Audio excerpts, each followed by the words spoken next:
Hey guys, how is it going? I have someone who's very special guest right here with me today. He grows all these amazing tropical fruits that I am just drooling all over.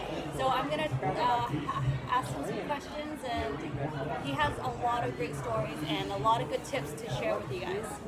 My name is Spot Oliver.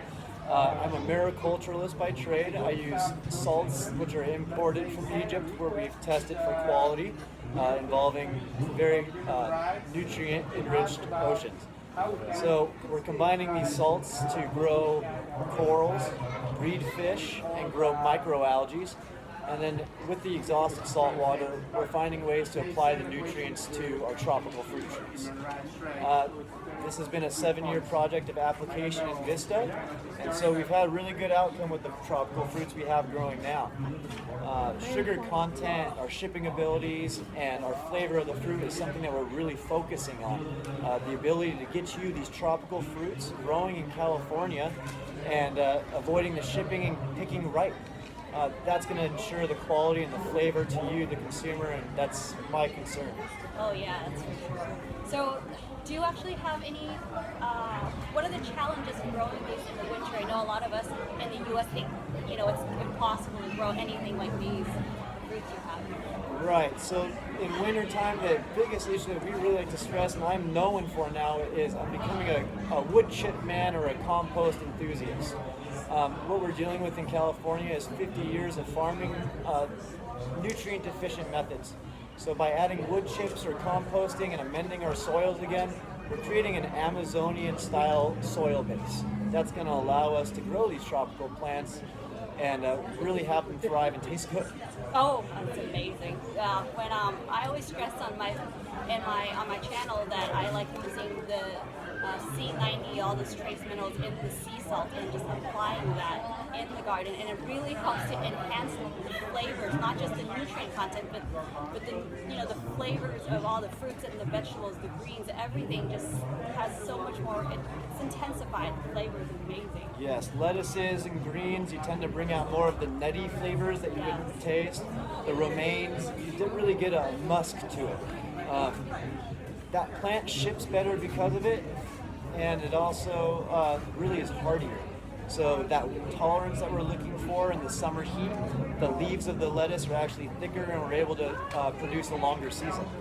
Like she was saying with the C90, it's a very interesting product, and I believe in it 100%. But what we use is the salt not directly applied to the compost as they recommend. What we're doing is building aquariums as an aesthetic industry. I supply coral and propagate coral from all around the world. And we're essentially just using that water that is considered a waste on the agricultural scene. That's amazing.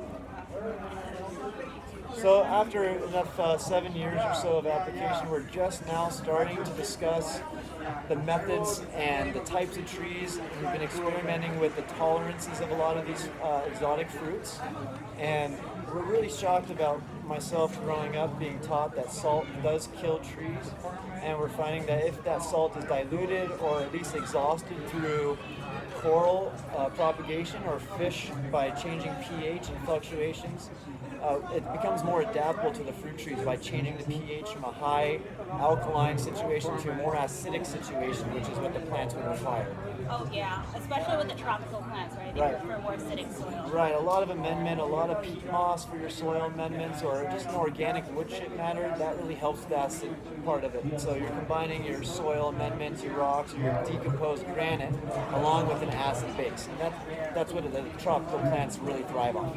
Oh, okay, so you actually have the acidic matters in the soil, and then you would add the sea salt, not the sea salt, the aquarium water, Yes. watering the plants. Yes, we're actually watering and doing foliar sprays with 100% salt water. We're using it as a pest resistance. We're doing it as a nutrient supply, and it also helps with wintering some of our fruit trees, because we live in an area where we have 11 months of growing and no real winterizing of the trees. The leaves will stay on the trees, and insects and pests come and take advantage of that. by doing a foliar spray with the salt water, we actually winterize and stress the tree to drop all of its leaves, which prevents pests from coming in and having a food supply.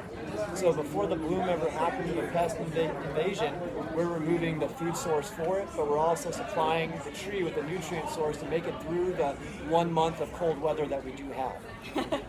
1 month. That's about it. That's a lot for South Canadian. So Southern California, Vista, we have a very nice microclimate where we have Exotica Nursery, who I'm working with, along with my own property, which is just around the corner. We're saving the genetics of a lot of these tropical trees. We've gone and collected at the USDA, Fairchild, and Trek Tropical Research Center in Florida. And so we're preserving a lot of these mango varieties. The last 5 years we've collected.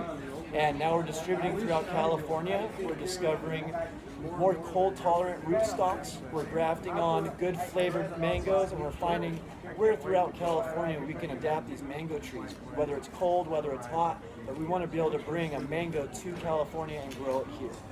So what kind of mangoes would you suggest for that would be more cold tolerant? Cold tolerance, we have what's called a Manila Queen. It does really good on the coast where we are, Encinitas, Oceanside, Solana Beach. So we can imagine if the right soil amendment, if we were to lighten up the soil and bring it up north, as long as we're not getting a saturation within the soil amendment, we could be able to keep that mango dry enough to produce, or at least not get root rot in the winter. Well, that's so important, especially in the winter in California. That's when we get the rain. Correct. So it's just damp and cold. So Correct. much stress on the roots. So it's interesting, Florida we do work with, they are working on some other projects as far as mangoes that can grow in a much more wet tolerant condition. So when we went to Florida, the mangoes there, the tasting that we did, the mangoes are huge. They're very beautiful, but the flavor itself is very diluted with water. Yes. So by taking these Florida mangoes and bringing them to California, we're in a drought. So we're able to regulate how much water we actually apply to the tree. And so we're controlling the dilution of sugars and we're controlling the dilution of nutrients. So we're making a more compact fruit with the same amount of energy in it and focusing on the flavor. Oh, absolutely. I always try to harvest anything that's ready to go right before the rain. So just check the weather and, because so much water content, it really makes it more bland, right, the flavors. Yes, it does look visually nice, aesthetically pleasing. A big mango is great, but some of the best mangoes you will taste are the smaller varieties and they have a higher sugar content. Ready? So what we've done is really applied, we've studied, we've worked with a lot of other farmers, and we're now applying over a broad range of the United States to give you some defined answers and to document. That's wonderful. So we really thank Wendy here for coming. This is the first time that we've had any kind of video conference, and we're going to share our methods learning along with Sea Crop 90, which is a great supply for our salt minerals, and along with my methods of keeping a home aquarium, growing coral, and just having an aesthetically pleasing setting in your home where fish are swimming around. It's something we can all have. You can enjoy and then take that and then continue enjoying it in your own garden. Yes, so what we're going to say is we're going to call it urban multi-trophic integrated systems. We're going to allow that fish production and saltwater production to be in our urban home. And that's where we're all living. Beautiful. That's what we need. Well, thank you, Wendy. I really appreciate the opportunity that you're giving me here, and thank you everybody for watching. Thank you so much, guys. Remember to like, share, and subscribe to the channel. And if you have questions, be sure to leave them down below. Thank you so much for your time. Thank you, Wendy. I don't